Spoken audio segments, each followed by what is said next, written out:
Hi, it's Deirdre here from Ignite Yourself, and this is Conversations with Dee. Today I have the amazing Sergeant Erica Gibson, and we're going to talk all about her. You would have heard or seen the Australian of the Year, NT Australian Hero, Local Hero? Local Hero. Local NT. Hero for 2021. So thank you, Erica, for coming. And Thanks, Dave, for the opportunity. Yeah, no, it's really nice. So, but before we get into your story in regards to Local Hero, which is a fantastic story, who's Erica Gibson? Who are you? So I was born in East Africa.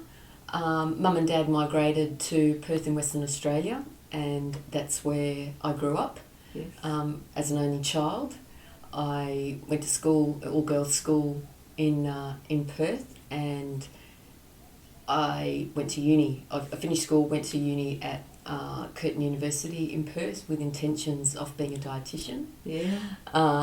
2 years into it, I saw an advertisement for the Northern Territory Police, which appeared to be really interesting and completely different to anything I'd ever experienced or known about. It certainly, we'd had no policing members in the family or anything like that, so it was completely different. Yeah. So saw the ad, so that would have been 1988. Yeah.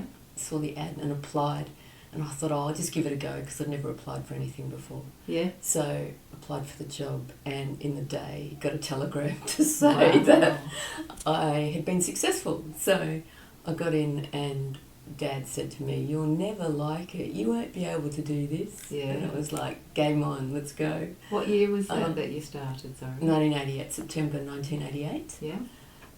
So he was, because he sort of put out the challenge, "You'll never be able to do this." So it wasn't because he said that, but No. I got in, and training was good fun, and I liked it straight away. So Yeah. it was a job that I've certainly enjoyed over the years. So September this year will be 34 years. Yeah. So, but yeah, it's been really good fun. Had opportunities to work throughout the territory in different areas. Yeah. So yeah, it's been good. So do you think the temperature and the climate, temperature and climate are the same thing, the landscape reminded you of where you came from in Africa? Or? I don't know. I don't remember anything off Africa. I was 18 No. months old. Yeah.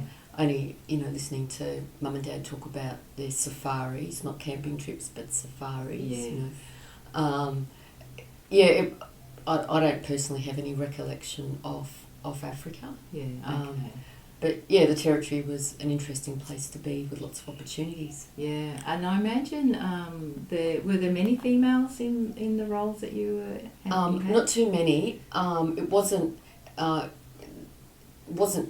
that females weren't in the job. There was certainly lots of girls. I think out of my recruit course of about 30, there were five females. Yeah. So they were represented, but not to the 50-50 expectations that continued later in recruiting processes. So yeah, okay. certainly there were areas where, like when I went to Grid Island, that was my first bush posting, so I was the only female there, so that was interesting. Beautiful there. Oh, amazing. Arnhem Land generally is spectacular, so it was a real privilege to live and work there. And were you the only female out there? Yeah, there's 10 coppers and I was the only female, so it was interesting.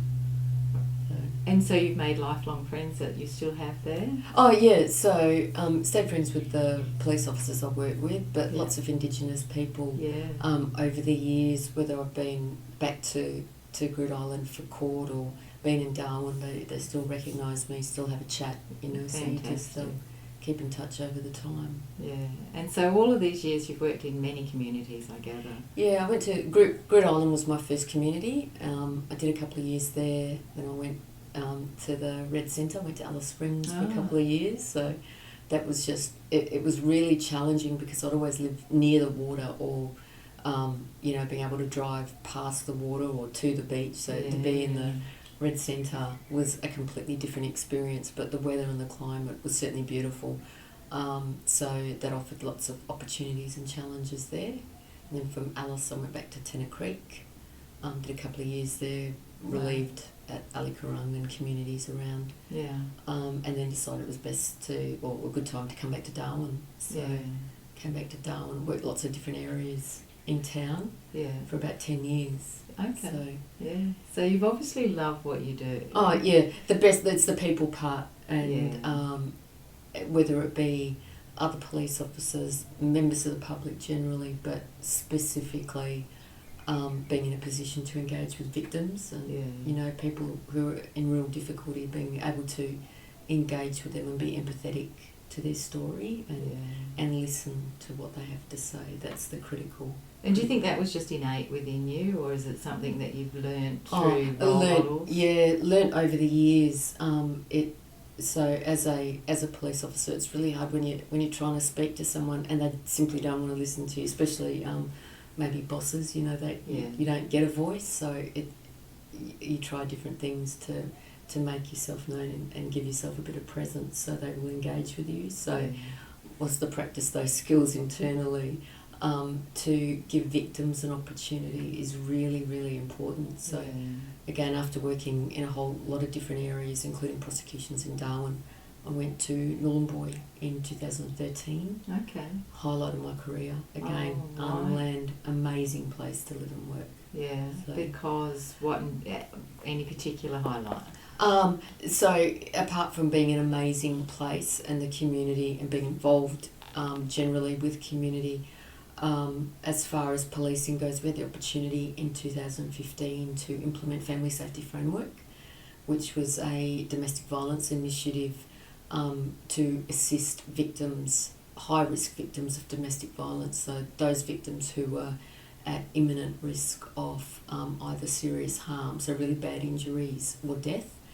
So it was an initiative that had been implemented in main centres, so Alice Springs, Tennant Creek and Darwin, but not in remote communities. So and so you had a big role in that? Yeah, really campaigned to have it implemented in Nhulunbuy, and we were successful because we had really, really strong support from both clans. So it was a lot of consultation, a lot of engaging with people and then other government stakeholders to really encourage them to embrace the opportunity, which they did. So that's a huge deal, because you must have had a good rapport with the two clans for a start. So, and they themselves were having their own issues in community, but to see them come together to actively support this initiative was really amazing. So so we were really fortunate. It was implemented in 2015.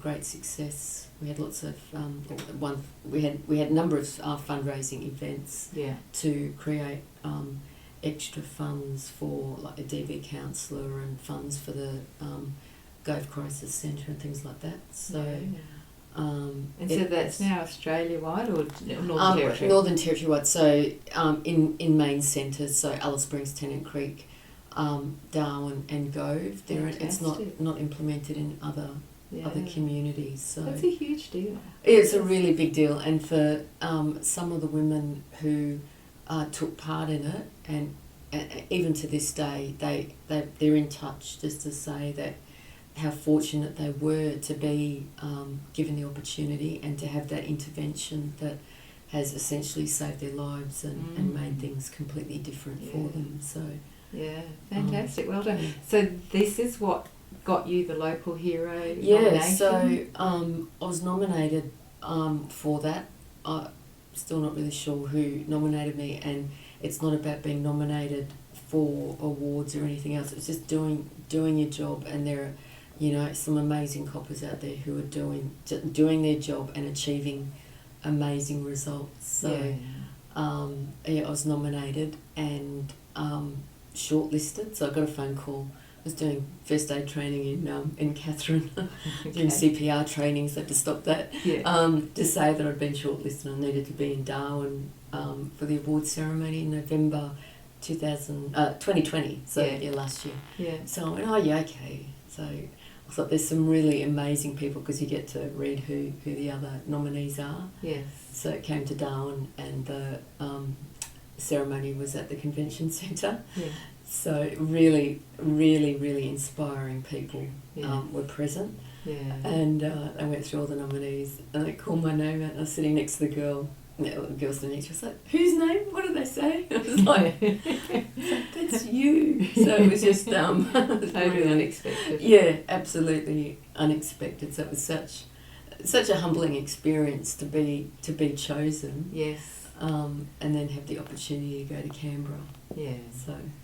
Yeah. But I think it's like you said, you've worked tirelessly towards helping the individuals that needed the help, and like you say, the high risk particularly when it comes to death. Yeah. And we all know that the statistics are huge in Australia wide, even in the world, for domestic violence and death. So, you know, you've worked tirelessly, so it's a deserved recognition.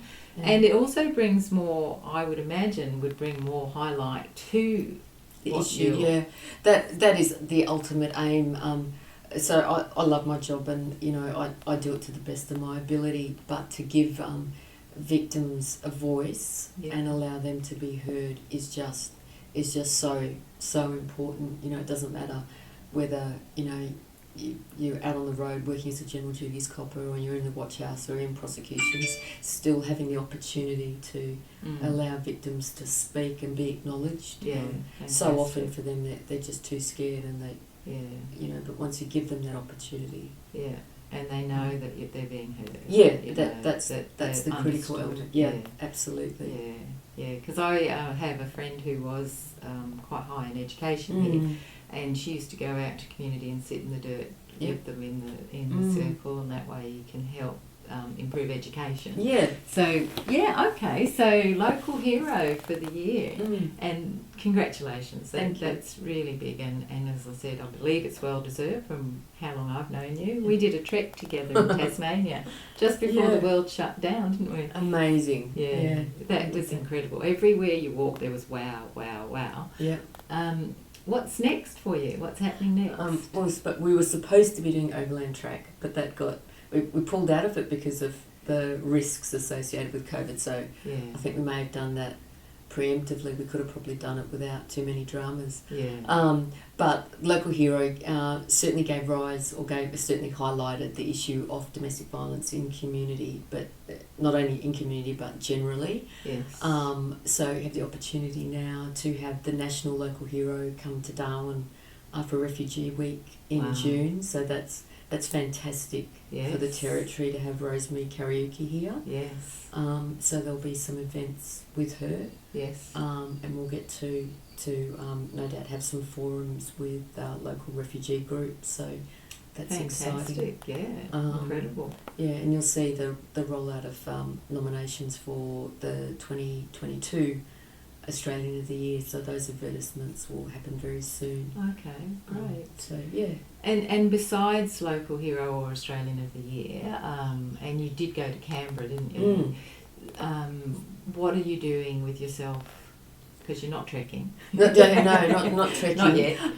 So when I'm not working, I'm an avid baker. Oh, yes. So I really like the formulated process of cooking. Yes. Doesn't suit everyone, but I love getting my KitchenAid out and that formulated process of creating deliciousness. Oh. So I like to do that. Yeah. I like to garden, those kind of things. So and you get plenty of opportunities to do all those things. Yeah. It's about making time and creating opportunities. So. Yeah, that's good.